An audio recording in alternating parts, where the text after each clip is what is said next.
We are in ClassLink. Right here, the drop-down button at the top right of the ClassLink screen. You click that and you click the My Profile. Under My Profile, over on the left-hand side of the screen, you see all these different options. We're going to go to the Sign In options. And then at the bottom of that screen, you're going to see the Google account, and you're going to say Connect. If yours is blue, you want to click it. And then it's going to ask you to sign into your Caddo Google account.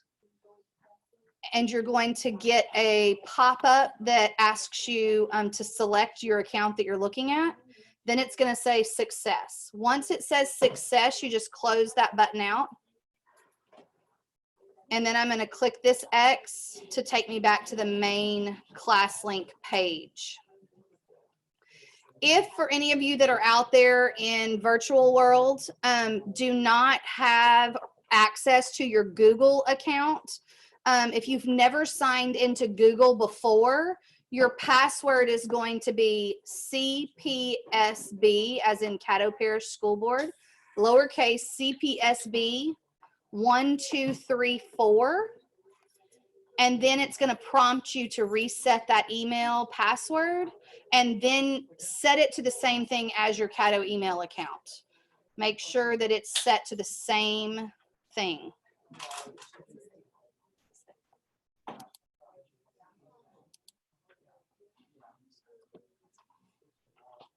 Okay, for those of you waiting on us in computer land, we've got some people that are having problems getting in, so we'll be just a second. Yes, that means that you're in, and you just close that X. Yes, and then close that X there, and have you signed into Google before?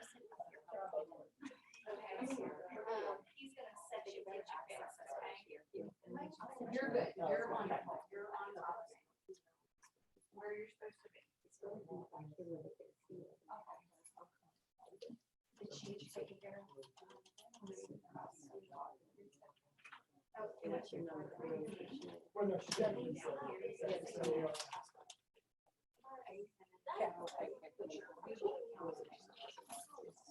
Which is your email address, and then have you ever signed into Google before?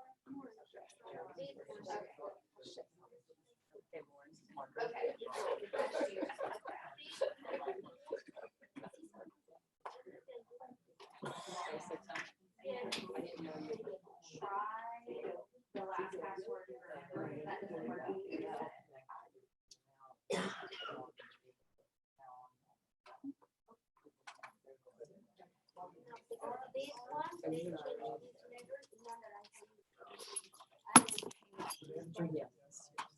Lynn, I'm going to give you my phone. Okay, you got it on your phone. This is where they want. Okay, we're just about ready.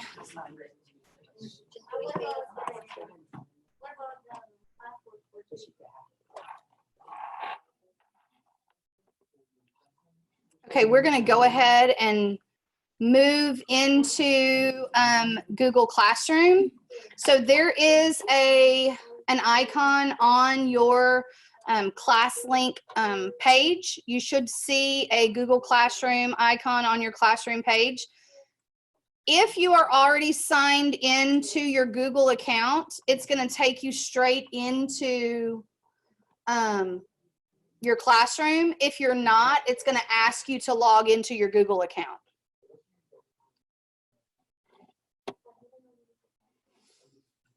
Now, I have several classes that I have either created myself or am a member of, and this is your course list. So when it opens up, you're going to see a course list. If you've never been in before, you're probably going to get some messages, and you can just close out of those. It is not important for those pop-ups because we're going to cover the things that that those pop-ups are talking about.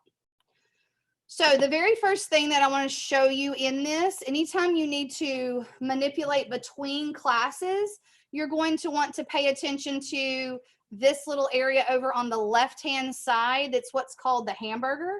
And this is how you get in the middle of your Google Classroom when you're in a class already. This is how you're going to sort between those classes. Because when you click that, it allows you to click on different classes while you're in another class. And then you can also go back to this main page where all of your courses are by clicking right here on this classes button, and it will take you back to this main page. So what we're going to do to begin with is over here on the right-hand side of the screen, we have this little plus sign. We are going to create a classroom. This is where your students would go if they had a code to join your classroom, but I'm also going to show you another option there where you can actually invite those students to your class without them having to enter a code. But right here, we're going to say create class.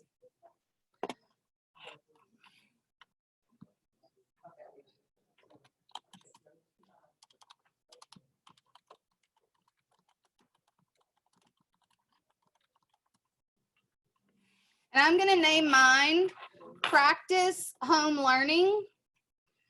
Of course, you're going to name yours whatever you want. Now, this is an area where you're going to need to think about how you want to set this up. And we have lots of questions all the time. What's the best way that I set my class up? If you teach 3 sections of the same course or 5 sections of the same course, then I would suggest you have 5 different classes. So if you see 5 different sets of kids, have 5 different classes. Give me just a second, ladies and gentlemen. Okay, it's under our team drive.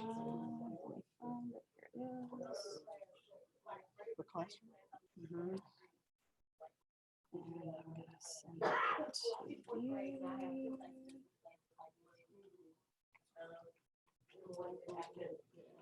And then you can just forward it to whoever. Okay, so if you have 5 different classes of the same subject, so you've got group 1 coming in first hour, group 2 coming in second hour, and you're teaching the same thing, I would suggest having 5 different classes. Now, if you have one group of students and they have English with you and spelling with you, I would put both of those in the same class. Do you see what I'm saying? Excuse me. Yes. I'm an enrichment teacher. I teach art and I have the whole school. So Well, then you're That's going to, 21 classes. If you teach 21 classes. if you, then you might do by grade level, like 5th grade and have all of your 5th grade in one class, 4th grade, all your 4th. 90 kids fit That into makes a class. Yes, 90 kids will fit into a class. You can have up to 999 students in a class. I can't imagine doing that, but that is what I would do. I would have by grade level or something along those lines. So create a class for each grade level. I would, because if not, you're going to have, how many students do you have in the school? I have 420. So if you created just one class, then you're going to have 420 kids in that one class, and it's going to be very difficult to manage. But I could probably combine ECE and kindergarten though, right? Correct. Yes. That would be definitely a way that you could do that. Okay. Thank you very much. No problem. And please feel free to jump in and ask a question if you have it, because I do not mind stopping and answering any questions you have. Also, she's I'm sorry, I'm her daughter. I'm helping her. She's writing her questions in the chat. Is that helpful or? Yeah, it's hard because I only have one screen. Okay, that's fine. I just want to make sure that she's not like interrupting. I will go back and address every one of those chat questions. If I don't touch on them at the end, I will go back and answer all of those. But it's almost actually better if you just pop in and ask the question, because I can't really see the chat while I've got the Google Classroom screen up. So Awesome. Thank you. Just wanted to clarify. no problem.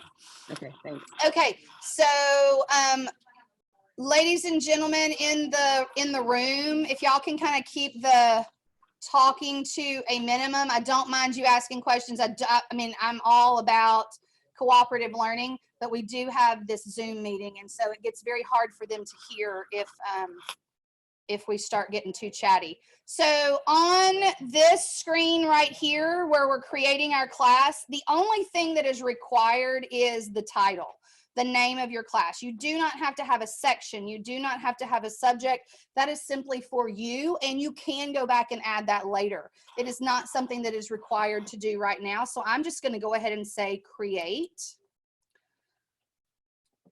If I can see a show of hands just in the classroom of what grade level. So if we're elementary, raise our hand. Raise your hand. Middle school, anybody middle school? Anybody high school? Okay. Just to kind of get an idea. Most of the people we had this morning were also elementary. And because of that, elementary people have a tendency to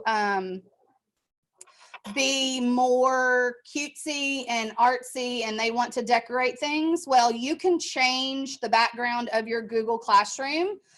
Right over here on the right-hand side, you can select an already pre-made theme. There are many of these. These are the general ones. These are history and English. They have all different kinds of subjects.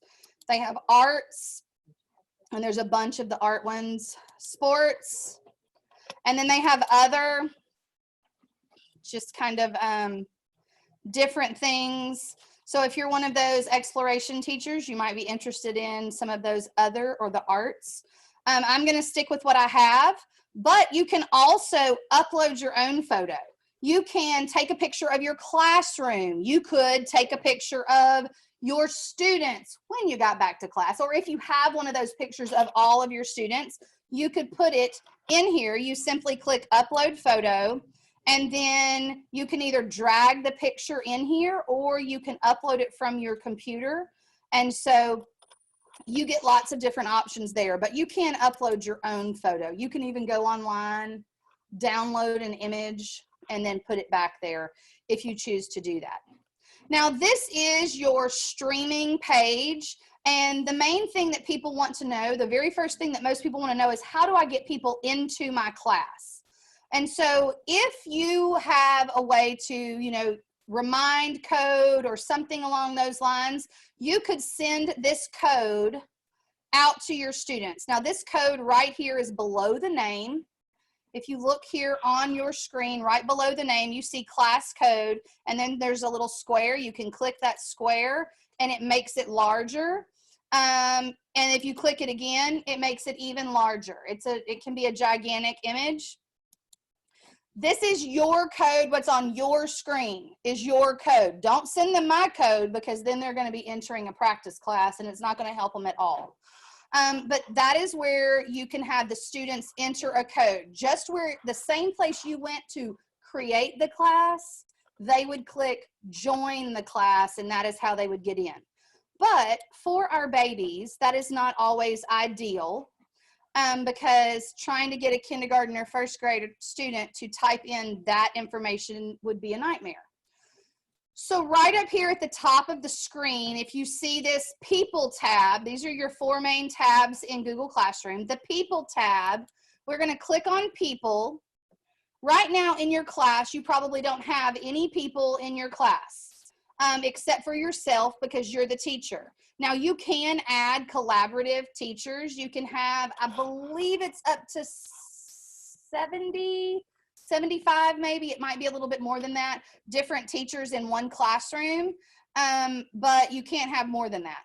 Now, students, you can have way more than you ever want in one classroom, and so you can, if you are one of those exploration teachers, have multiple, but I would not try to do over 150 in one room. But this is where you're going to add your students. Simply click the plus sign. And because this is integrated with our Active Directory, all you have to do is start typing a name. I'm going to type Linda's name here. And then you see Linda Delo pops up as a person, and I can add Linda to this class. And then I just start typing another person. I'm going to type Jeff Holcomb because he was also in here helping us. And then Nicole Alene, which she pops up as Eva. That's her real name. And then Christina Grimion. So you can add people to your class and you just keep on typing all of your students' names. When you get finished, you come down here to the bottom and say invite. Now, those of you that teach 500 and something children, I would suggest that you send out the code to the parents in a remind and we as a technology department are setting up the how-tos for the parents. And so they will have a how-to on how to take their child's login and log into Google Classroom, into ClassLink, those things. The only thing that you will probably have to provide for them is if they do not know their student's personal identification code. But they did just get a report card, and that number is on their report card. That number, not your classroom number, but their personal ID number, whatever is in their email address, that number. If you either can send it to them, this is your child's email address, or this is your child's login information, the first one, and then don't give them the password, because we have something on our website that shows them how to figure out what the password is. Does that make sense? Okay, yes. Okay, the one choose sometimes like a particular student came up with a regular email and then with the student number, pick the one with the student number. Yes. Okay, now my second question. I know I spelled it correctly, double checked it, and it's saying no, nothing found, no one found. But I know she has a report card, and I know she's in there for my ELA. There's no results found. Okay, well then we'll have to look for that particular child. The question, for those of you out in computer land, her question was, if it pops up with the student's personal email and Caddo email, make sure you choose the Caddo email. I'm not sure how their personal email got in there, but make sure you choose the Caddo email. And then if you come across a student that is not in Google Classroom, you cannot find them, you can send us an email and we will figure out what is going on with that in our virtual help desk. And you should be receiving an email from your principal with the link to that website that has all of these things I'm talking about on it. Yes, ma'am. Yes. Okay, what grade do you have? Second grade could probably handle it if you tell them to go in and click the join button, and you can make a quick video. I mean, you can show on your computer screen, this is how you go to ClassLink. This is how you go to Google Classroom. This is where you go to log in to my class. You can do it that way and then send them that code. How many students do you have? See, it wouldn't be hard at all for you to type in those 20 names like this and say invite, because when they open up their ClassLink like they're used to doing, and they've got that Google Classroom icon, when they click on it, your class will show up and it will say join. And all they have to do is click join, and then they get into your classroom. If you put their name in there and type it out like that. If not, then they have to go up and say join class and enter that code that you sent them. Then they're good. They automatically, as soon as they click join, they will be in your classroom. Now I'm going to go ahead and say invite to these people because I want to show you. Can I ask a quick question? Yes, absolutely. If you're if you're not like typing each name one by one because of a big number of students and you send by code, how do you like find the groups of each classes through Dojo or? That would be when you're creating the classes that you're wanting to create, Mm-hmm. that would be her just entering in the name, like the names of those yeah, she would just have to send, however she sends reminds out now, or information out now. Does she send do you send reminds out? Reminds out, Mom? No. No? Mm-mm. Even through Dojo or anything? No, she No. doesn't. No. Then what? Converse with parents through Dojo, but Okay, All so of if mine you are converse with parents, your students are in Dojo. Yeah, they're grouped by class. they're grouped by class. Yeah. Okay, so what you could do share it is for there, right? what you would do is you would share that with the parents through their class, and you would just say, okay, I want these 3 classes or these 4 classes to be in this Google Classroom. You would have to decide how you want your classes organized. You might say, I don't know how they're coming to you and how they're grouped as, but that would be how I would go about it. Is I would send the Have to be on same. grade levels. Well, then I would send the same code out to I think we're just whatever saying, how do you send the code out? Like in without having to type one by one, Because you still have to have an email address in order to all the email addresses to send the code out, right? if they're logged into, if she already has them in Dojo, she Just should send be it able through to send Dojo? out a group message. Yeah, through Dojo, right? Okay. Yeah, Okay, cool. Yeah, that's what I figured. I just wanted. yeah. She's sending out that code through Dojo saying this is how you join my Okay, group. yeah, And then in Dojo, she can actually send out instructions from Google. Like she can type up an instruction sheet and attach that to her Dojo. Okay. And if she sends me an email, I can type up a little pager, a 1-pager on how to do that. That'd be great. Okay. So, Thank but you. she needs to send me an email and remind me. My name is Sunny Posey, so it's Posey at Caddo Schools. Okay. Yes. Thank you.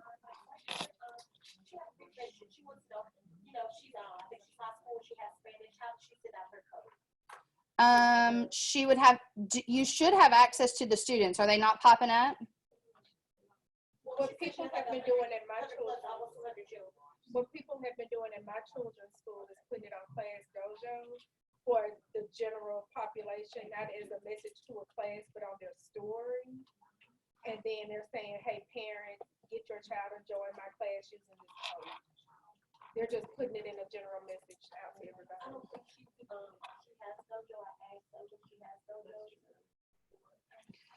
Are you here for the foreign language group? They are over there. The foreign language group is in lab 2. But foreign language is over there too.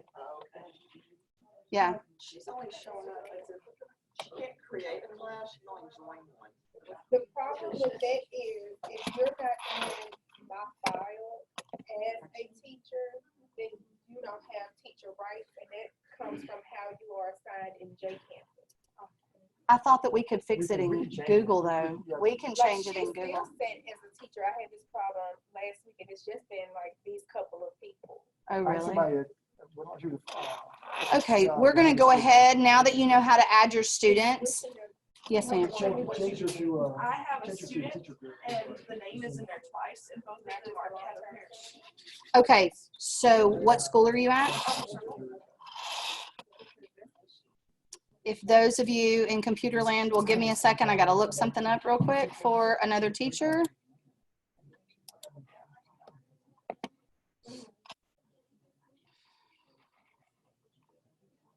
If you have a student that you cannot figure out because there are 2 names that pop up of the same exact name, just a different ID number, you can send that information to us and we can sort it out, or you can actually go into JCampus and look, but it's not difficult for us to find it out very quickly. What's the child's name?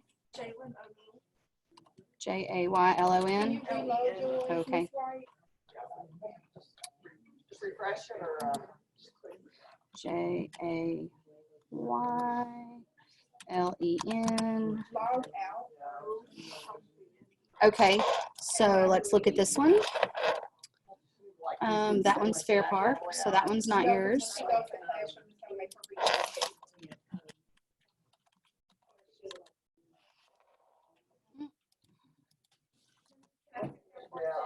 And then this one,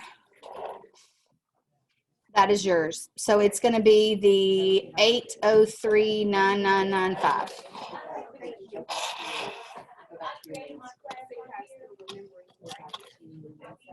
Mm-hmm. Saying like if I have a big class For those same people? A different class, but for different people. You go back, okay, up in the question was, how does she create a second class? And so to create another class, you go up in the top left-hand corner here of the screen. It's got the little 3 lines. You're going to click on those 3 lines and go back to classes right here. And when you go back to classes, you're going to go back over to that plus sign. And you're going to click it and create a new class. Okay, I'm going to go back into our people. Can I have someone join my class just so I can show something real quick? If somebody would please join, go into the very top and join a class. They sent you back over here? Yeah. Even though they said.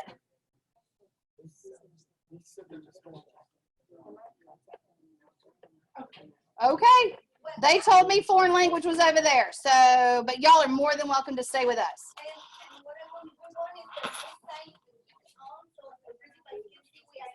Okay, well, we're going to do that before we leave. So I promise I'll get you taken care of. Can somebody join? Anybody? You joined? Excellent. Okay, so now you're going to be able to see, this is going to be more important now than it has been in the past. We're going to be getting information in from our parents. Your parents are going to be communicating with you, hopefully, to get information. You can actually invite guardians to Google Classroom. Now, they don't get to see all of the stuff that is in a regular classroom unless they're using their child's credentials to log in, but they can get a report, and it shows you the information that kind of gives them a rundown of everything that's been assigned for that week. And since your curriculum is going to be sent out by the week, that would be good so that they know what is being assigned each week and what their child has or has not completed. And so that is where you will see this. Right here under people, next to your students' names, once they accept your invitation into the classroom, you will be able to click Invite Guardian. Now, the great thing about that is it's a one-time thing. If they sign in kindergarten, that parent is signed in until that child leaves Caddo Parish. And they will be signed in for every class that that child is attached to.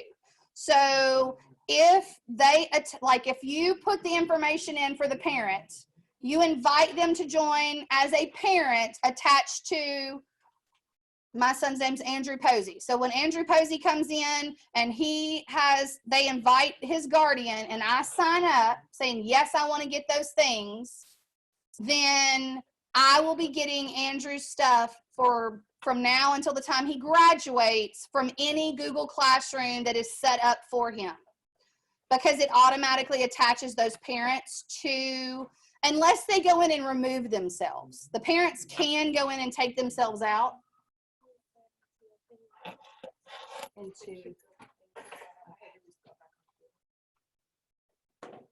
you get it up to kick at Pulse to kick at CM? Okay, the next thing that we're going to talk about, all the way over here on the right-hand side, right next to our waffle, this is something important, especially with our online learning that we're doing. We have to make some decisions on how our students are going to be able to communicate with us. And of course, I came from a middle school background of 20 years, and the idea of allowing students to type whatever they want gives me absolute fear in my heart. But the fact that we are in an online situation where our students are only allowed to communicate with us virtually, you will need to make a decision. Right here under that tab, and I'm going to go back to where everybody sees where I am. I'm right up here at the top right under that gear. And so this is where you're going to change your class details if you want to. But then you've got your class code.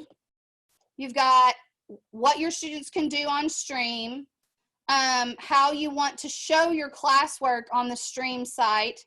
And then this is where it automatically toggles on that the Guardian summary is turned on. Please, I would suggest you keep that on.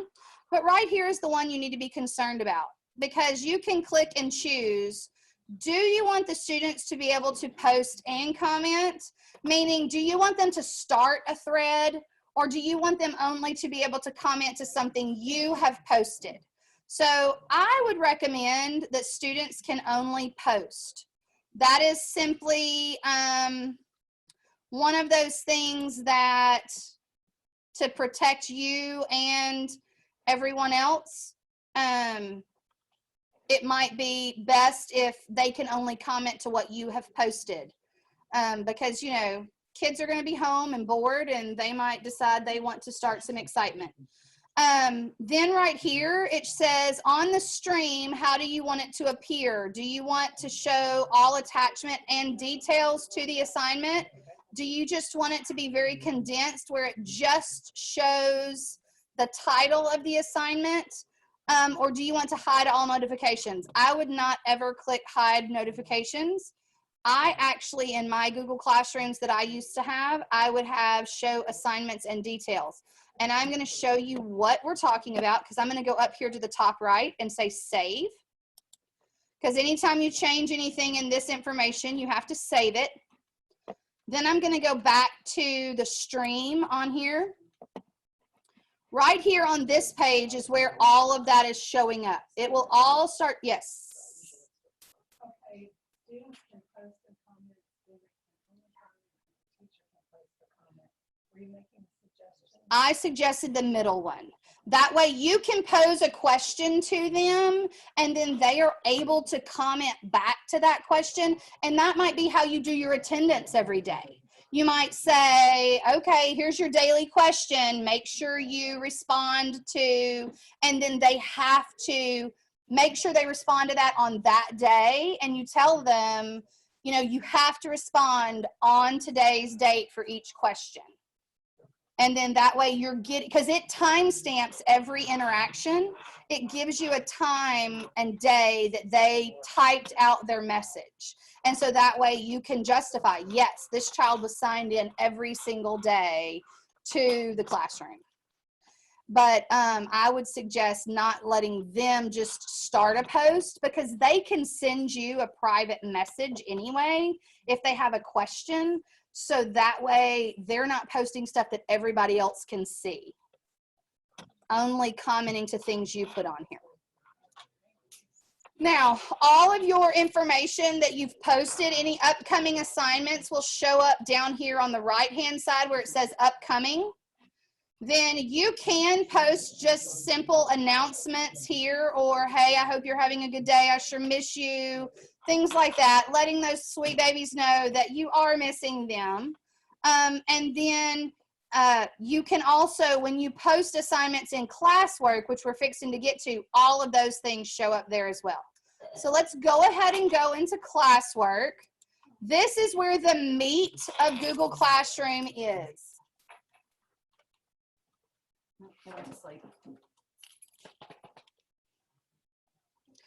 This is the meat of Google Classroom. How did you get to communicate with the class? Communicate with the class. That's the gear shift at the top. Okay, you're on that. So go down. General, the stream, where it says stream, over to where it says only teacher. I would select the middle one. And I'll say, Yes, ma'am.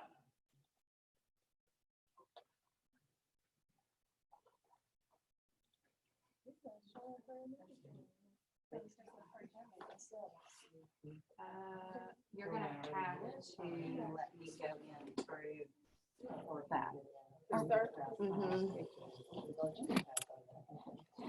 Okay, I'm sorry. We've got lots of different questions going on here.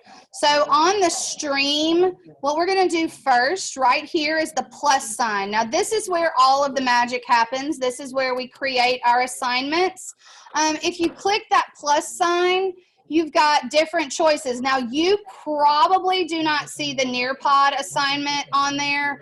That is something that I have because I am logged into Nearpod in my Google account, and so it is attached to my Google Classroom. But right here you see assignment, quiz assignment, question, material. You can reuse a post from a previous class or from a previous same class, but maybe it's a spelling assignment and you do the same thing each week with a different group of words, you can just reuse that post and change the information inside of it. But to keep us organized and to keep this chaos and in what it is in some semblance of order, I would highly recommend that you use the topics section. Topics is something that they have revamped in Google Classroom, and it is a way for you to organize that information. Now, this might be how those explorations teachers organize within the grade level, because you can create topics of any sort. But what I'm going to do is I'm going to go ahead and create a topic. All of your material that is going to be given to you for the 4 core subjects is coming in week form. So week 1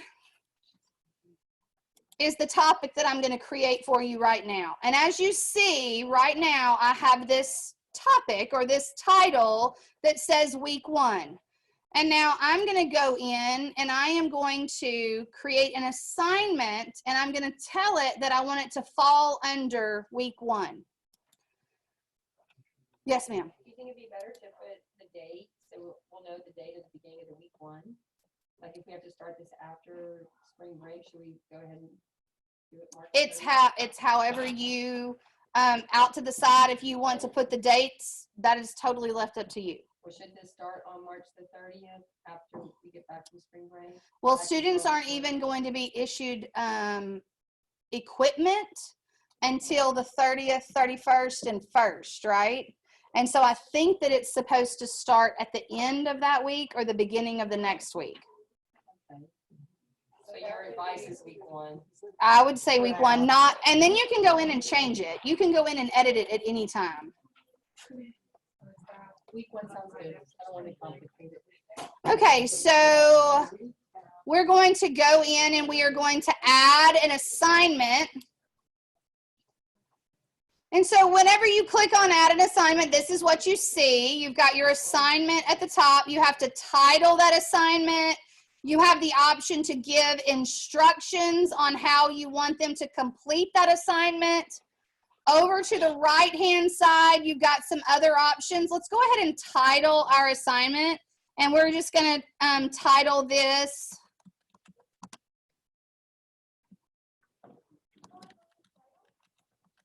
ma'am. You go in and you add an assignment. Where is she? Right there. Create assignment. You're welcome.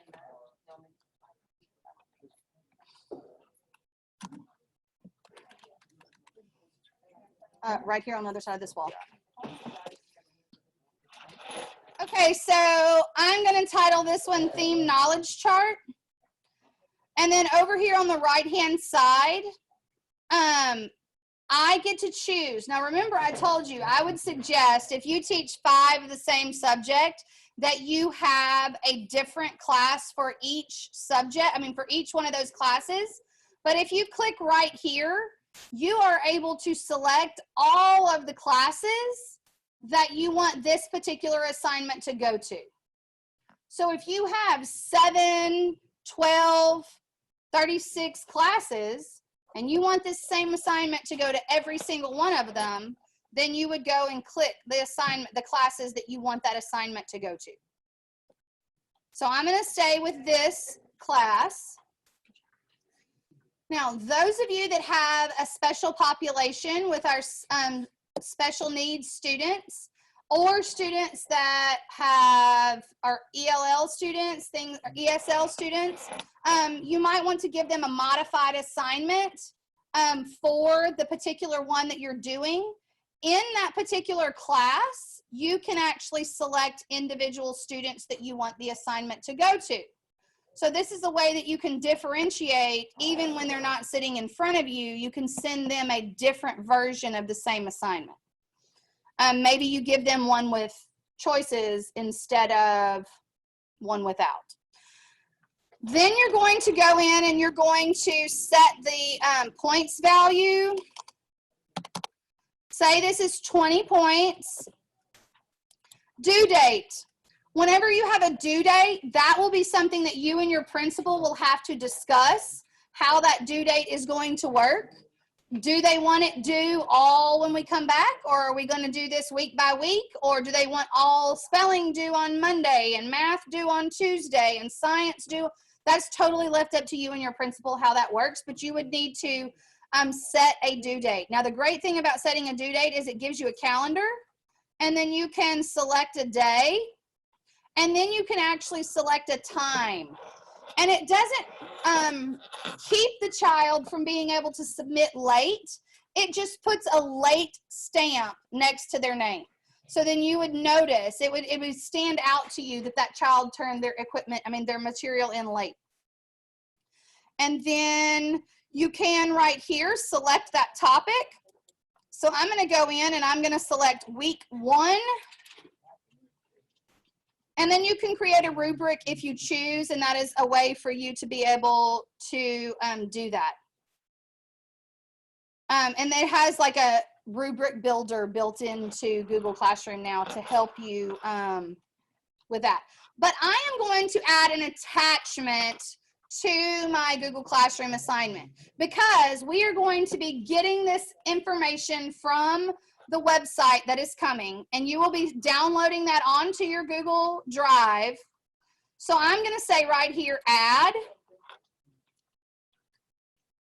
and I'm going to say I'm going to select it from my Google Drive. Now, if it's something that you've recently been working on, it is going to be one of the last options that is here. So right here, I am going to, this is my template that I want. Yes, ma'am. This will be used in the platform, so whatever that is you find on the internet, for us to save in our Google Drive. Yes. That's something I have not.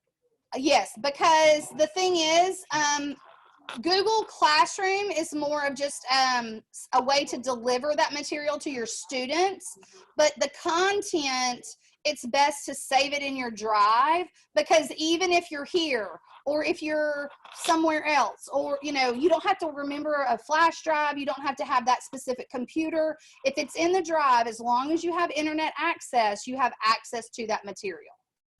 And so what you're doing is you're putting that template right here. Now let me show you something. When we create in Google Docs a worksheet, say somebody gives you a sheet, a document, a graphic organizer, something that you want everybody to have. We can't run copies for our students anymore because we don't have the access to give it to them. But right here underneath where I've attached this assignment, you notice it says students can view. If it is a video, I just want them to view it. But if it is a document that I'm wanting them to type on, I want to give them a copy of it. So right here, I'm going to click make a copy for each student. Now, the wonderful thing about this is it is going to title every one of those documents with theme knowledge chart, and then it's going to have the child's name. It automatically will attach the name to every single one that is opened. So I'm going to come over here now that I have the knowledge chart there, the theme knowledge chart, and I'm going to go over here to the assign button over on the right hand side. Notice the assign button has a drop down button. So I'm going to click that drop down. I have some choices when I get ready to assign. Now you're going to be given your information a week at a time. And so you might want to come in here and create all of your stuff, but you don't want the kids to get access to all of it on the first day of the week. And so you can go ahead and create it, and then you can click schedule. Is it still not letting you add students? No, I got there. I just. Oh, okay. And then you can actually schedule when you want this assignment to go out. You might tell parents in your Remind app, hey, a new assignment is going to drop every Sunday for that week. I'm going to put all my assignments in on Sunday for that week. So the parents know on Sunday, that is when your assignments are going to be there. but you don't want to have to remember on Saturday night to make sure and go in and put them in. So you can just schedule it to go in. I'm going to say cancel. Another option that you have is save as draft. I'm going to click save as draft for this one so that you can see what that looks like. Notice that it comes in grayed out and it says draft over here in the right hand side. I'm going to click on these 3 little dots right here next to that because now I've come back and I want to keep working, and I can just simply say edit. And then it opens my assignment back up just as I left it. And then I can go in, finish up what I want to say, and then I can click assign. Now, you can either click assign here from the drop down, or you can simply click the green assign button. I am going to go ahead and click the assign button. And it says, hey, are you sure you want to send this out immediately to all your students? Yes, I'm sure. And then remember, it's making a copy for every child, so it takes just a second for it to pop up. Okay, so now it is there. It gives them the due date. And notice it's just the title. I'm going to go over here back to my gear shift, and I'm going to my gear, and I'm going to show you what it looks like when we change that to show attachments. So before it was just the title, but if you are in Stream now, it shows the assignment. You see how it gives you the details of the information? It tells you how many have been turned in, and depending on how many students you have in your class will be how many it has assigned to. So this is your assignment. Now, if one of those people that joined my class can go back to the class that they joined, either Rolanda or Lauren or Vanessa or Heather, can one of y'all go back in? I went in. This is Rolanda. Okay, Rolanda, if you can go into that assignment, we're not going to be able to see it on our end yet, but if you can go back into that assignment, I'm going to go over here to the grades tab while Rolanda is doing that, and I'm going to click on this first assignment to show you what is going on. So it has been assigned to Heather and Lauren and Rolanda and Vanessa. Rolanda, have you gone into it?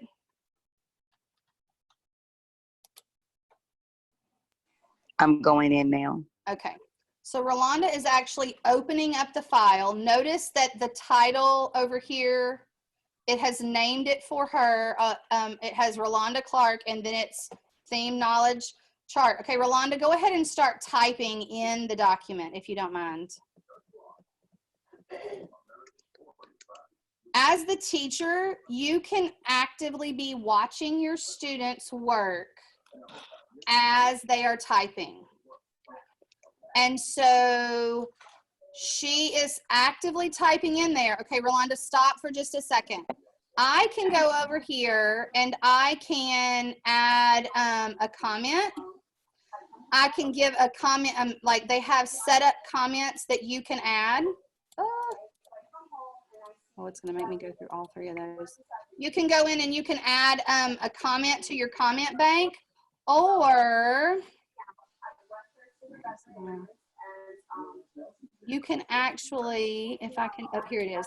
Add a comment right here, this little button with the plus right here. Say I want to highlight what Rolanda was typing, and I'm going to say comment. Now notice it has highlighted what she has, and I'm going to say I am going to need you to be more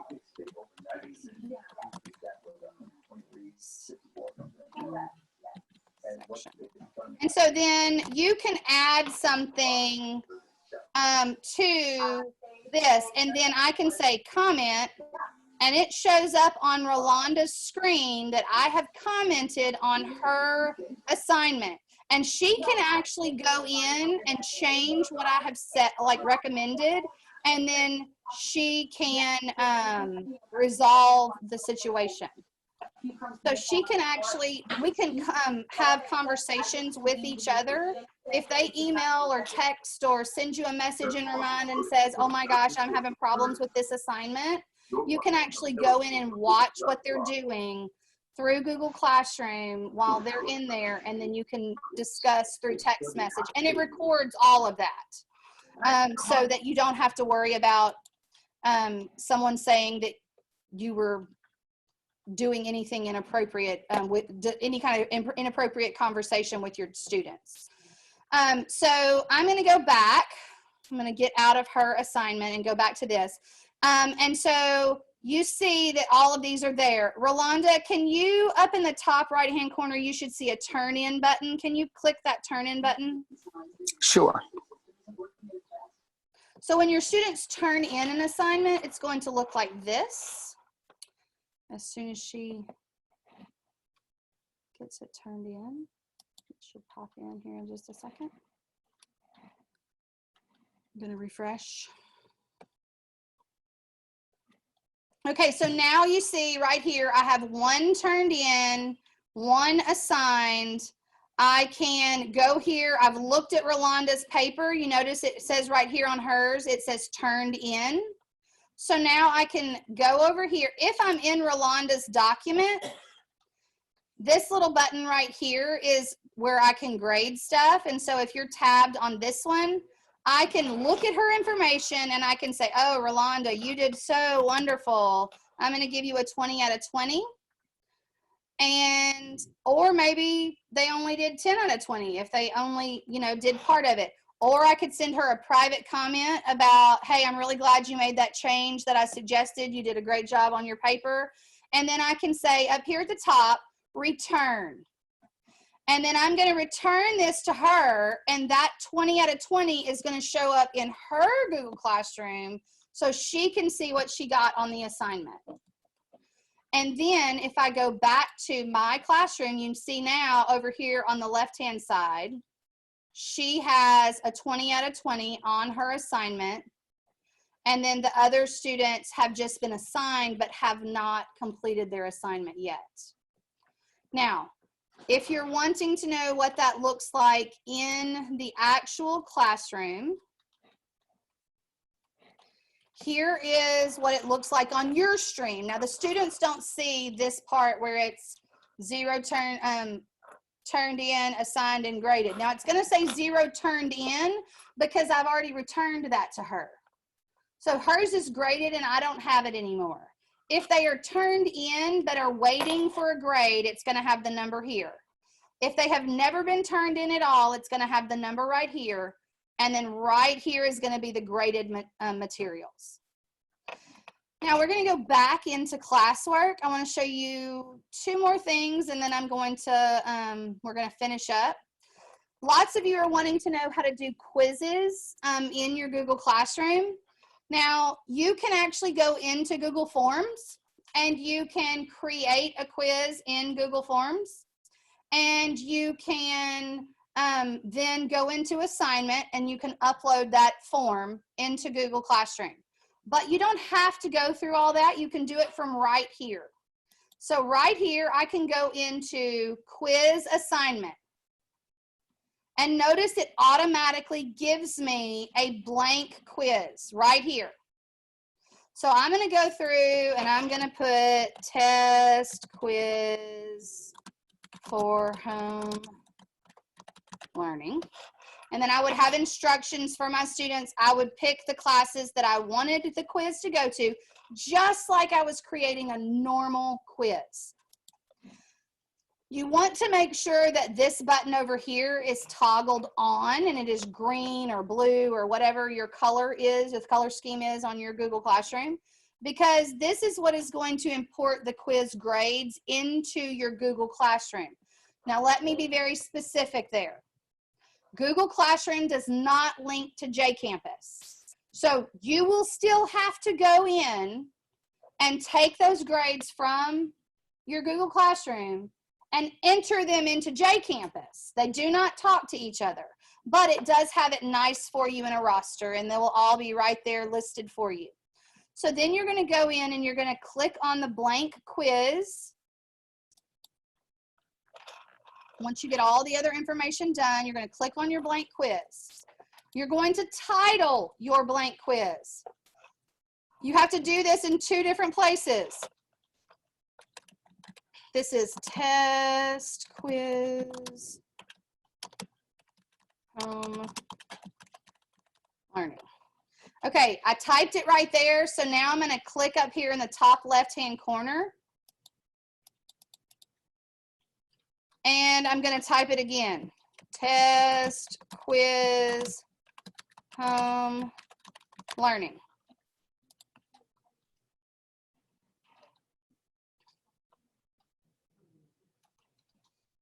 Okay, so now I have titled my quiz. Now I'm going to add questions. So right here, the very first question is already there. We just have to go in and type it. I always start with first name,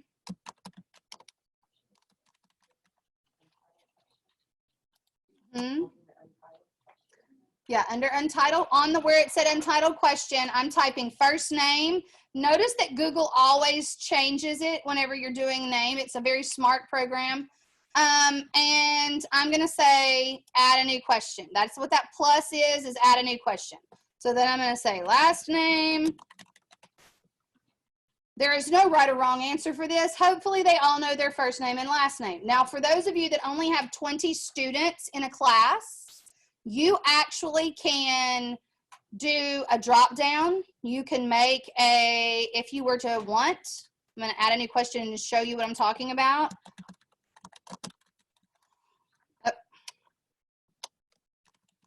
Name, and then I could do a drop down, and I could just have Sunny Posey, Nicole Allen,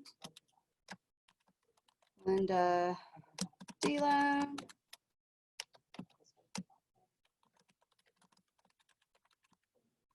Jeff Holcomb, and now, you don't have to do this every single time you have a quiz that you want to put together. If you only have 25 students in your class and you do this one time, you can reuse that quiz after quiz after quiz, because I'm going to go over here and I'm going to add a new question and show you what I'm talking about. If I had this in another quiz and I wanted to just go grab it from that other quiz, over here towards the second one right here, it says import question. I can go right here and I can click that import question, and it will open up every form that I have done previously, and I can go in and I can select a question from that form. So for us, when we go, we have a list of locations. And so instead of us having to type in 58 locations every time, we always just go and grab that list of locations. So if you have 25 students, you could easily go and grab that list of your students every time, and then you only have to type it one time.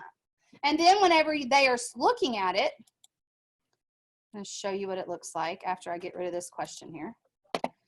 When they are looking at it, it looks like this. First, I mean, if you didn't have their name, if they have a drop down box, they would simply select their name and then go to the next question.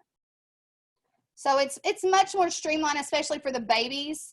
And you're wanting them to be able to recognize their name, and you're not wanting them to have to type in their name. It might be beneficial for you to have a list of people.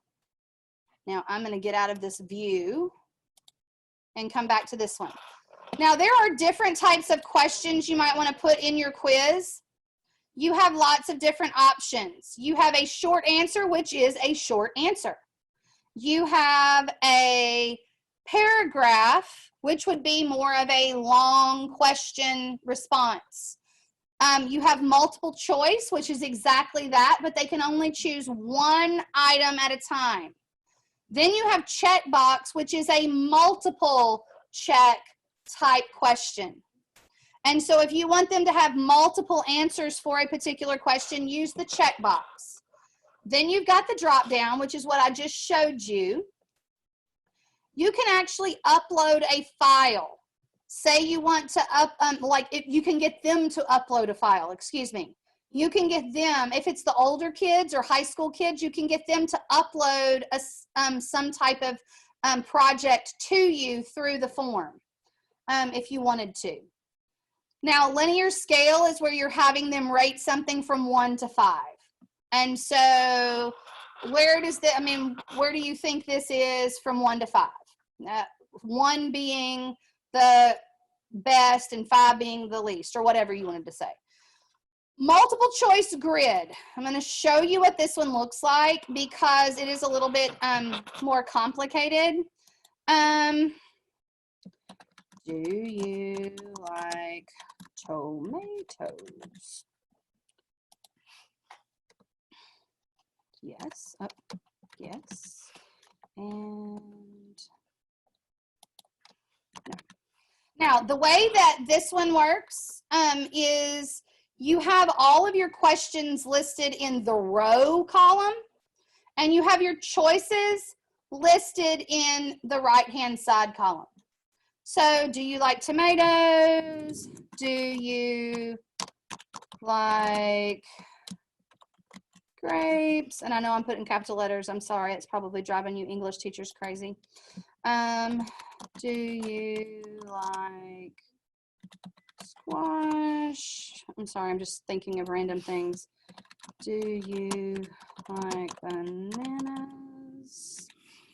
Okay, so it's going to look like this when it is finished. So down here, if you see this, this is what the grid looks like. You've got your questions and a yes or a no.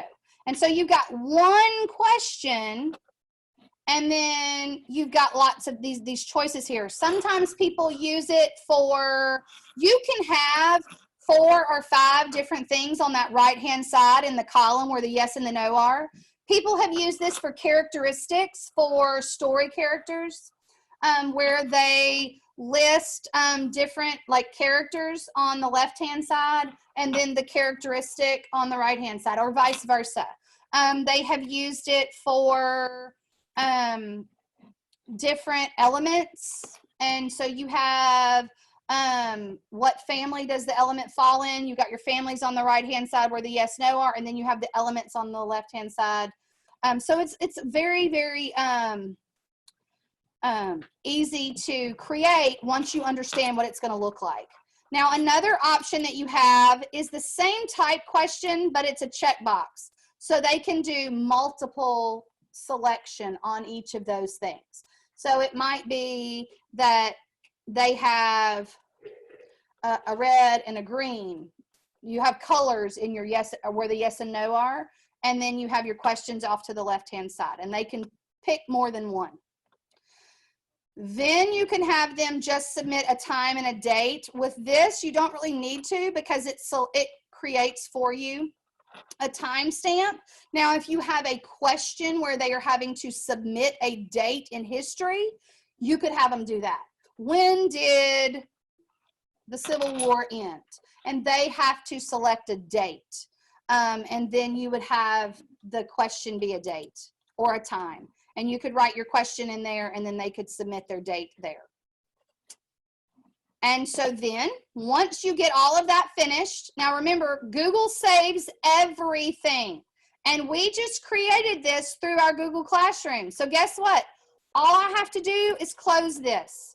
I'm not going to lose it because in just a second, when I submit this, it is going to change this blank quiz to the name of my quiz that I just created.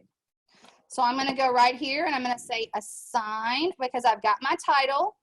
I've set all of this over here. Oh, let me pick a due date. Friday. And I'm going to put this. Okay, look, this is something else that I wanted to show you. we only have week 1 here, but say I wanted to do my quiz in week 2. So I select topic, and then I say create topic, and I can say week 2, and it will put it in week 2, even though we don't have that created yet. So now I'm going to go up here to assign. Oh, I went back to classroom. Go up there to the top and click classroom over left, right there. Yep, that's all you gotta do. And then up in, go to topic, and I put it in week, see down topic right there. And I said create a topic, and I made a new topic for week 2. I mean, we're just playing. And now you notice that it put my quiz in there in week 2. Now, I have to admit, it drives me crazy when my weeks are not in order. But the great thing about this is I can just click and drag them, and it will put them in whatever order I want. Now, if you go back to, if you want to see the information on the quiz, you can click on the assignment. Notice your quiz is there now. It has titled your quiz, and it will automatically grade that quiz, and it will put the grades in Google Classroom right here for the quiz. Yes, ma'am. So when you're in quiz, you don't have to worry about selecting like the top score. No, because it automatically, oh, you know what I did not show you how to do in quiz, though, that I need to? Let me go show you that. I did forget to show you where to go. Okay, so you're in quiz, and you are here in a question. Get into the question. Come on. I'm in the question. If you look in the bottom left-hand corner of the question, you see answer key. You have to have an answer key for your students and the points value for your students. So I mean, and this particular question is an opinion, but hopefully when you're creating your quiz, it's actually questions that matter to your students, and they're going to be a grade. So you would select your right answers or wrong answers, and you would give them a points value. Whoops. And once you give them a points value and you give them the right answers, you're going to say done. And it's going to say that this question here is worth 8 points because you've given each one of them a 2-point value, and there's 4 of them. And then you would go in and you would add another question. Now let me show you something else. You can also add just a text section. Say you want to add a selection of reading or a selection of vocabulary. You would click right here on the text box. A new text box pops up, and you can put information with description in there. You can put little blurbs of text for them. If you wanted a different section in your quiz, you could create a different section. Say the first part was vocabulary, and now this is going to be comprehension. And I wanted to have a divider there. Another thing that you can do is add an image. I can go in and I can select photos. No idea what photos are on this. And it's on this computer here. So I was like, eh. So here is where they could have an image, and then you could have questions about that image. Or you could even upload an image of a selection of text. You can put YouTube videos in here. So if you recorded yourself in that Zoom format, or in Screencastify, or if you created an Apple Clips or something like that and uploaded it to YouTube, you could put your video in here. Or if you go and find a video that is related to what you're studying, then you could upload that video and ask questions about that particular video. And then this is sections down here. Most people in schools don't need to use that. So That is the basics of your quiz. Now, the great thing about it, notice I went in and I edited something after I submitted into Google Classroom. It is going to update that quiz as I go. So when the students go into that, they will see this quiz that I have just edited, and it will be there live for them to take. Now, when you get ready to look at your information from the quiz, if you want to see how each individual student has done, you would go back into your quiz. Now, where is your quiz located? Your quiz is located in your Google Drive. If you don't know how to get to your Google Drive, I have saved my Google Drive here in my bookmarks, but you can always go over here to the plus sign, or you can go right here to the waffle. And if you go to your waffle, your Google Drive is going to be in that top section somewhere. You click on your Google Drive. The quiz we just created should be in Recents or Quick Access. It's one of the last things we just created, so it should be right there.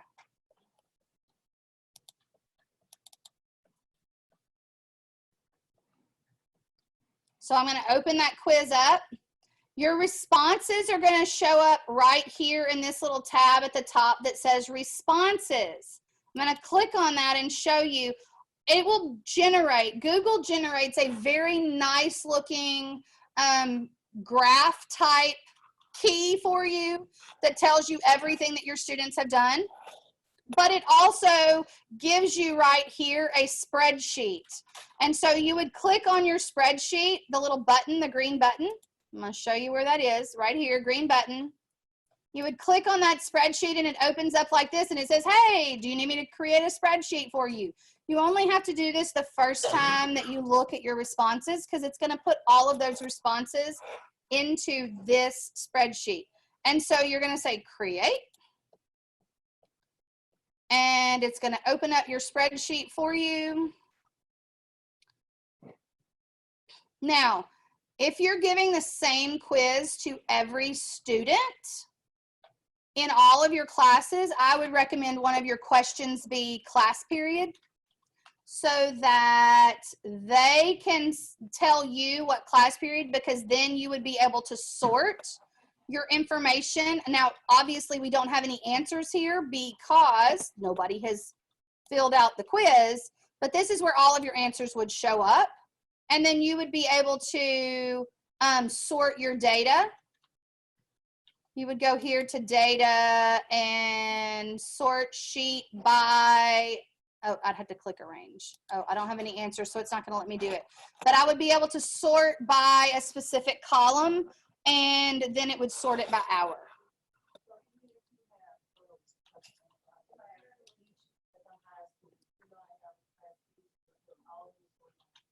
Because you're putting all of the, you're putting that one quiz in all of those classes.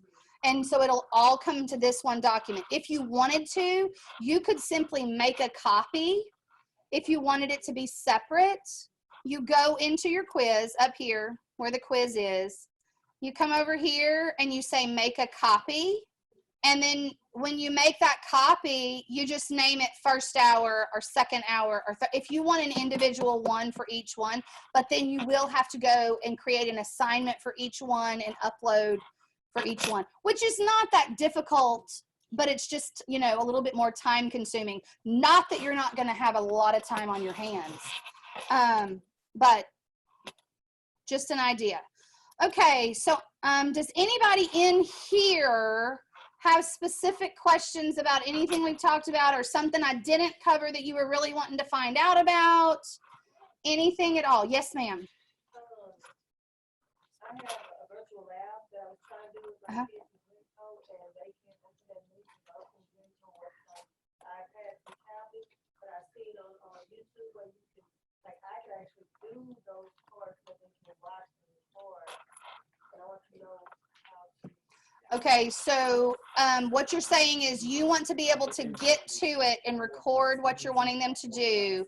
Okay, so if you go to the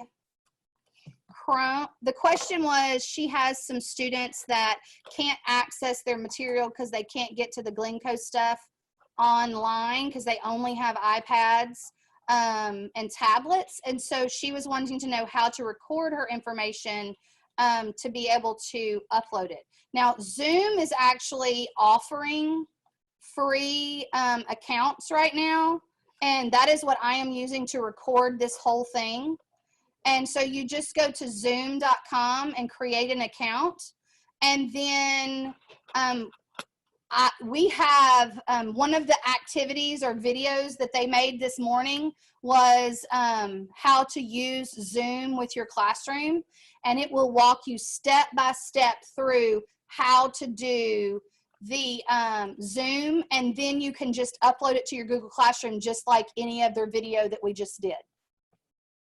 Okay, any other questions in the room?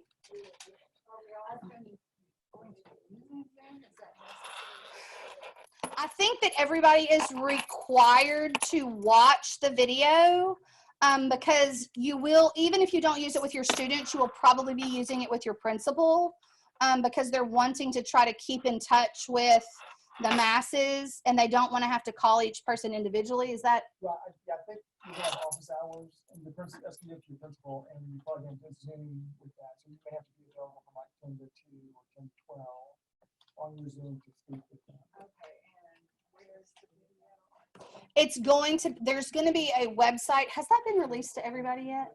The website? The new It's been website? published. I don't know if it's. Yes, it has. It has been released to everybody? It Okay. has. It's in our email if your principal sent it. Okay, if your principals have the copy of the website and it's a new website that we created, we cannot put that link onto our website because the principals wanted to control when the teachers got that after they had talked to their teachers.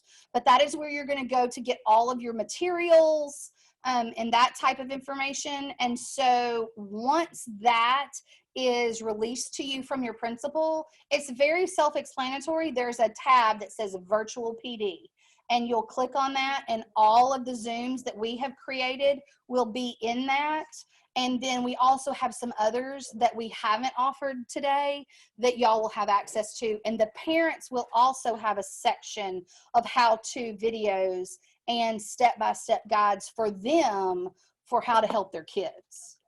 So we will have that up and running. It's there. It's just a matter of when your principal releases it to you. So, and it's called Caddo Home Learning. It's through Google. It's a Google site, and it's got lots of good buttons and links for y'all. So it's there. I just don't know when y'all are getting it. Okay. Any other questions in the room? Yes, What was another yours? question. Oh, sorry. I'm sorry. Hold on. Uh-huh. So we log into those platforms that we already use, it will become part of our showing to create those. Yes, there are certain things. I know that there are, let me get back to that so I can show everybody what she's talking about. When I was in my classwork and I had this and I have the Nearpod assignment, I have up here as an extension, the Nearpod extension. And also, I can't remember if I actually went in and linked something in Nearpod. I will, if there's a thing that you have to do to click it, I'll type up a thing on how to do that for y'all. But yes, you can go in if you have this right here and you can click it and then it takes you into Nearpod to create that assignment. Yes, ma'am. Everybody to be online 2 hours, 9 to 12. Mm-hmm. In Google Classroom. So I just have to sign in those 2 hours. And then you'll have to kind of sit there, and if you're, and you would have to, yes, you would sit there like that, yes. And you would sit there and make sure none of the students had, and you would say, okay, office hours are open for today. If anybody has any questions, please post them below. And then you see on stream, click on the stream, you see stream. You see right below the blue bar on stream, yours is blue, mine is green up here.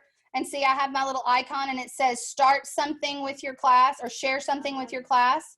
right here, I could say, okay, if anyone has any questions today, please ask them. I will be available, maybe, for 2 hours. That could be on the Zoom. Hmm. And that may be like a Zoom thing, too, but you may have to be Oh, on Zoom I don't too. know. And then I would post it. And then it sits here, and see, my students can comment underneath if they have any questions. But you need to get clarification from your principal, because they might want you to make a Zoom call, and then your students can pop in and out and ask you questions face to face. So, okay, and I'm gonna. But the question was like, I'm just signing for the 2 hours and I'm gonna be like online. Yeah, you're going to sit there just like this up here. You see this up here, and then you would answer the questions that pop in. It's kind of like you're a digital help desk. You're sitting here waiting for things to pop in so that they can ask you questions and you can be there to answer them. Okay, people online, let me find my chat. Okay, here it is. I'm so sorry that it has taken me let's say, is there a way? Okay, I'm sorry I did not see. What do enrichment teachers do? I think we talked about that. I just had a question back to sharing.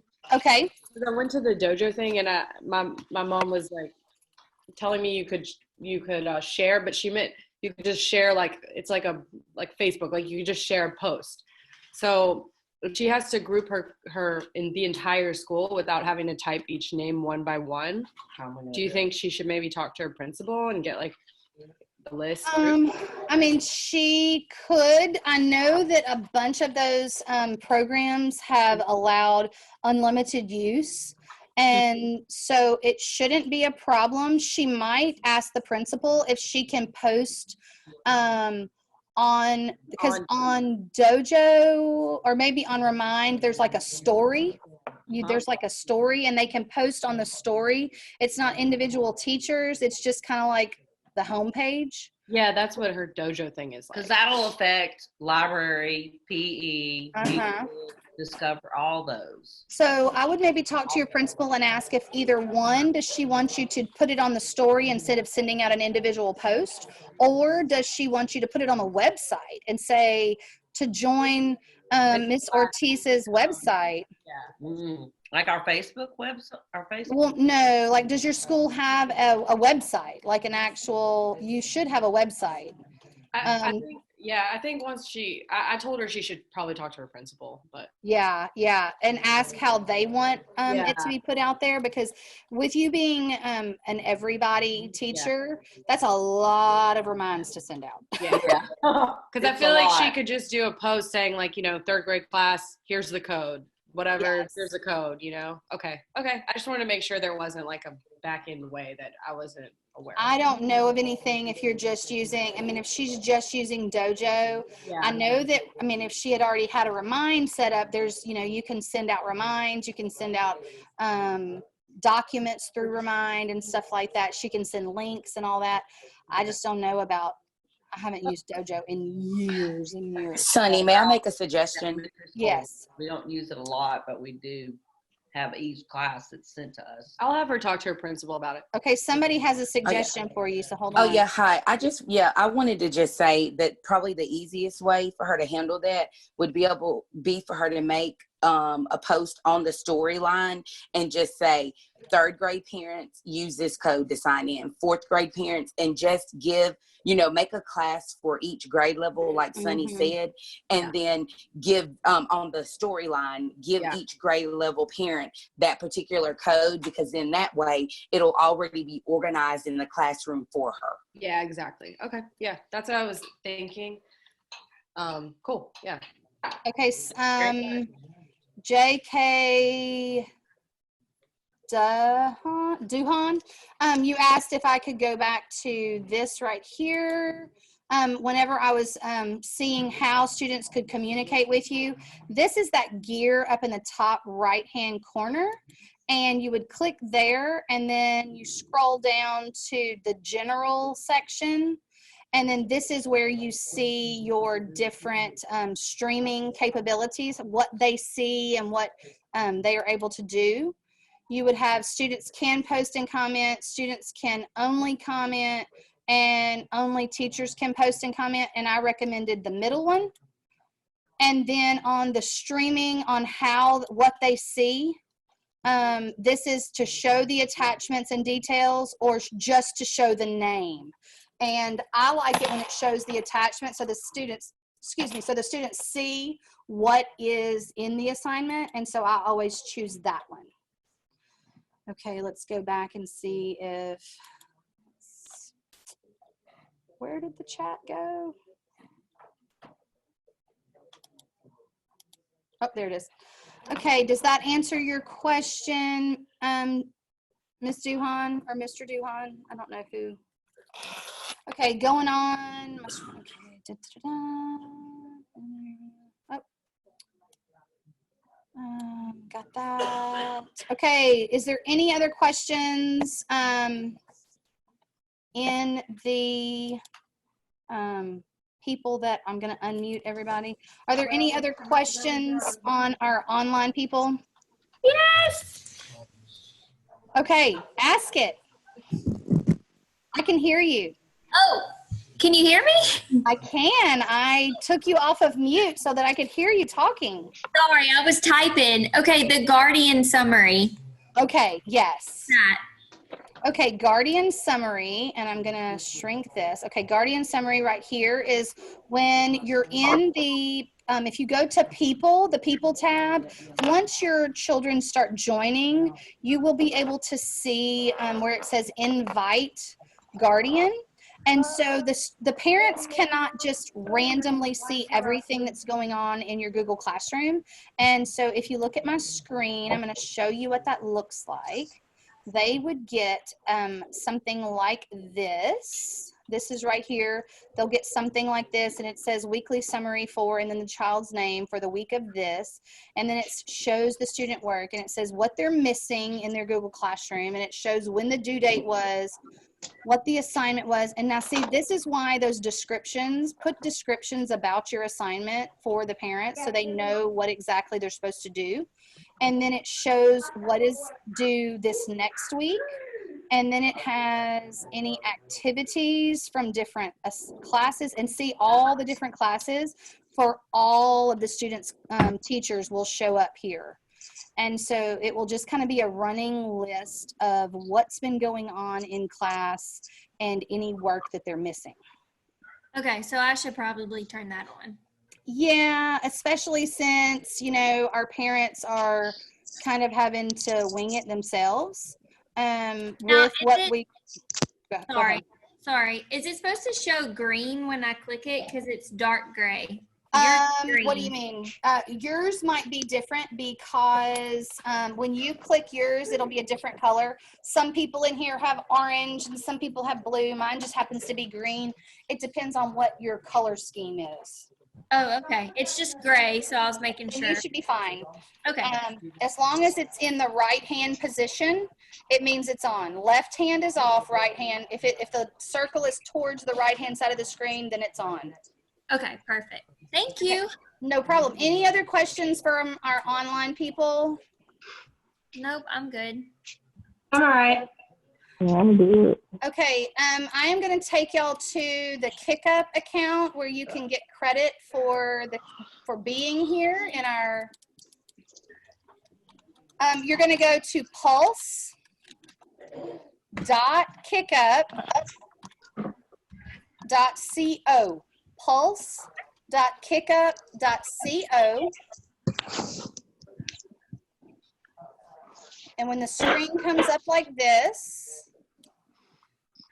you're going to click login with Google. Do not type in your credentials. Click login with Google. Log in with Google.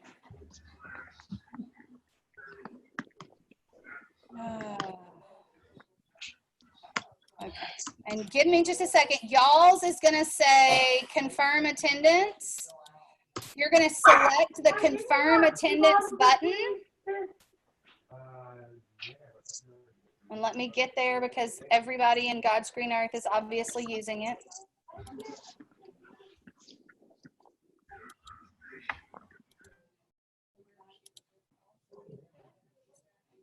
Oh, come on.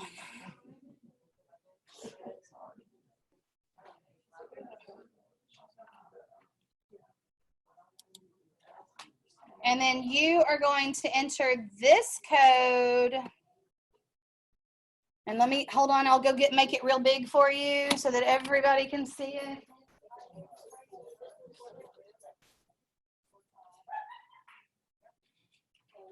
You're going to enter that code in to your Pickup account, and then please fill out the feedback form for us. That is 2415K as in kangaroo, V as in Victor.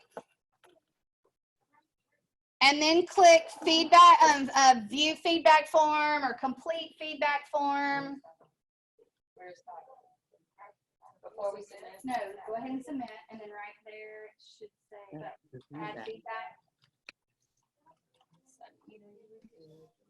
So as long as it says you've confirmed your attendance at Home Learning 101, that's good? Yes, and then do you see where it says add feedback? Yeah. Yes, if you can go ahead and do the add feedback for me, Yeah, of course. that would be fantastic. All right. Okay, does anybody, let me unmute the people out there in virtual land. Unmute all. Does anybody have any other questions? Because if not, I think we're fixing to end the Zoom. No, I'm good. No. No, we're good. Okay, well, for those of you out there in virtual land, don't forget to look on the virtual PD section, and you'll be able to see the other 2 Zoom meetings that were going on at the same time. One was on how to create a Zoom and share it with your students. And then the other one, Jeff, what were you doing this morning?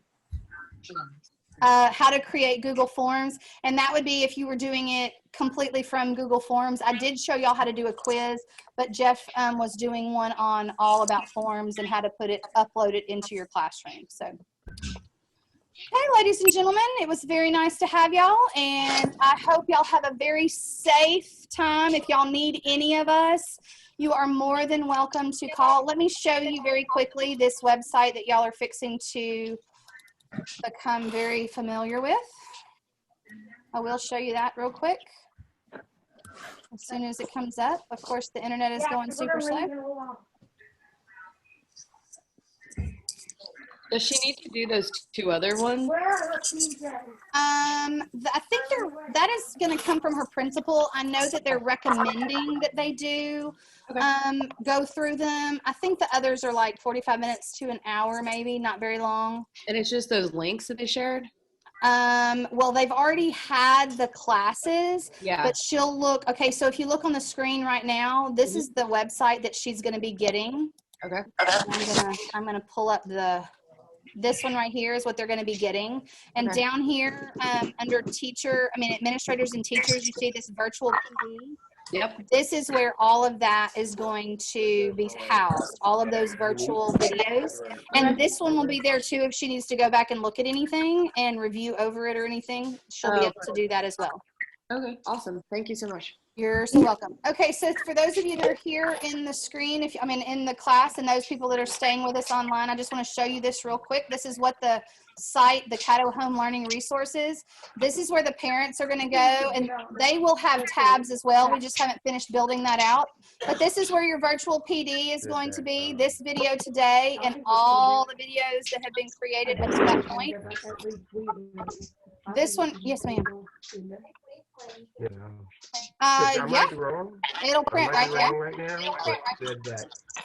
So this right here, I'm gonna go in here and mute these people. We're not like all the other teachers. Okay, sorry. Okay, so this right here is the virtual help desk. Even though we are not going to be in school, we will be available for you We will have office hours just like you are, and it will be from, our normal office day. You are more than welcome to put in a virtual help ticket. When you click on that, it opens up a form for you, and that form will pop up here in a second. And you will just fill out this information for us, tell us what your role is and what school you're associated with, and a contact number. Please give us your cell phone number. Don't give us your classroom number. It ain't gonna do us any good. And then the best time to reach you. If it doesn't matter, then just pick a time, and then down here in the explanation, say it doesn't matter what time you call, and then tell us what your problem is. Please don't send a message that says, I just don't know where to begin, because we've actually gotten a couple of those already, and that doesn't help us. Hey, when you figure out where to begin, you let us know, because we are just as in the dark as y'all are. This is new to all of us, but you can always submit one of these. Also, there are how-to guides. There are lots of different how-to guides for you in here. And then I've been putting more in there, and these are coming. That is what I will be working on for the rest of the day and tomorrow. It's getting more in here for you. Other things, this is where your curriculum is going to be found. On this tab here, let me go back to home. If you go to curriculum, this tab right here is where all of your curriculum is going to be stored. And you notice that we've got the other academic areas that it's beginning to filter in, but it has not happened yet. You will be able to go to the kindergarten, and it will be done in, like, let's say we click on kindergarten, it's done by subject area here, and week 1, week 2, week 3, and week 4. So you will just go into your week 1 for ELA, and your curriculum specialists are putting material currently. So I don't know if anything's there yet, but ideally you will click on it, and it will take you to a folder in Google Drive. And when material is there, it will show up here, and you will have the material for whatever subject it is that you are supposed to be working with. Now, I saw that somebody had a question on the chat. Let me go there. Oh, let's see. It takes forever for that little chat button to pop up.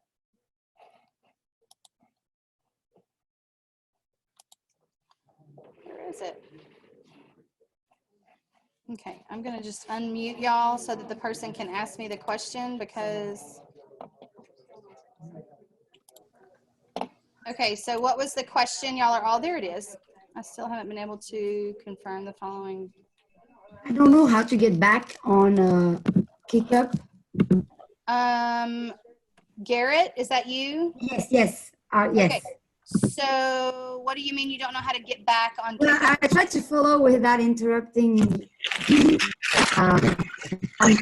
KickUp.co. And then I didn't know what to do. Oh, okay. So when you get to that point, you're going to, let me go back and shrink the screen. Lynn, can you go back and pinch the screen down to where it goes back?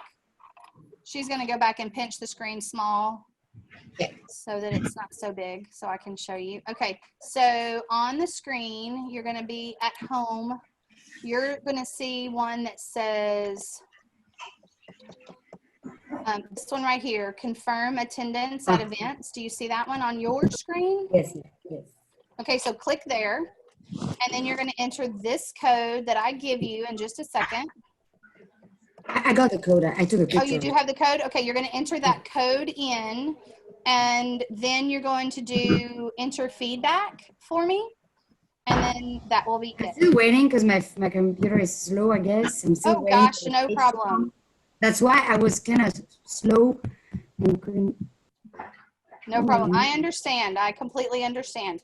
Okay, so back to this website. If you look down here at the very bottom, on every single page, you see this big blue bar, and this is where you can get that virtual help desk form for anybody that needs help anytime throughout this.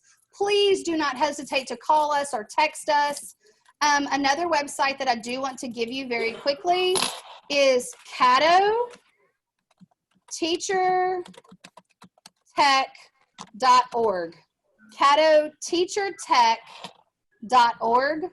That is our teacher technology website. When you go there, it's going to take you to a Google site. It's going to redirect you to our Google site, Caddo Teacher Tech, and then you see Meet the Staff over here on the left-hand side. Does somebody have a question? Miss Garrett, are you good?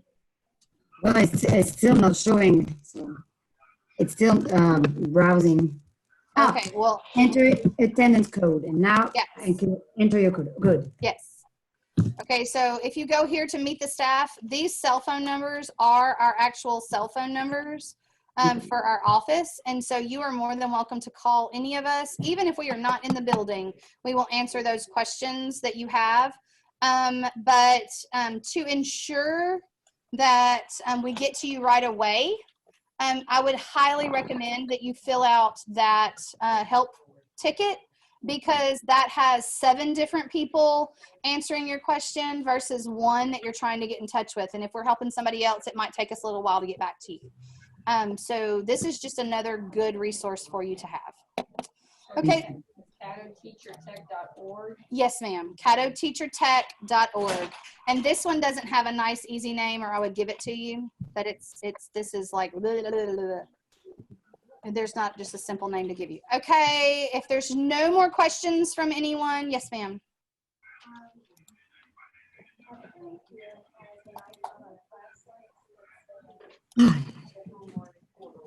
They were supposed to be adding the Caddo Home Learning website, and so it probably just hasn't generated on everybody's yet. If it does not show up, virtually, there is going to be an icon that shows up on your Google home page, on your ClassLink page, that says Caddo Home Learning, and you are going to have a link to that. So when that shows up, you won't have to find this website. It will just be there for you. Caddo Home Learning, yes. Okay, so I am going to go ahead now. Then, if there are no more questions, Miss Garrett, are you good? Are you? No, it still hasn't, but it's okay. I'll do it later. Okay, look, Miss Garrett, if you want to give me a call, and you and I can work on getting you credit, because I don't want you to not get credit for being here. Okay. If you want to give me a call, my cell number is 364-1989. And give me about 5 minutes, and then I'll be able to take your call. 1989. Okay. Yes, ma'am. Thank you. You're welcome. Okay. Okay, everybody, I'm saying bye to the virtual, and I am stopping the... Thank you. You're so welcome, and we will hopefully see y'all sooner rather than later. Thanks. Bye. Thank you. Thanks.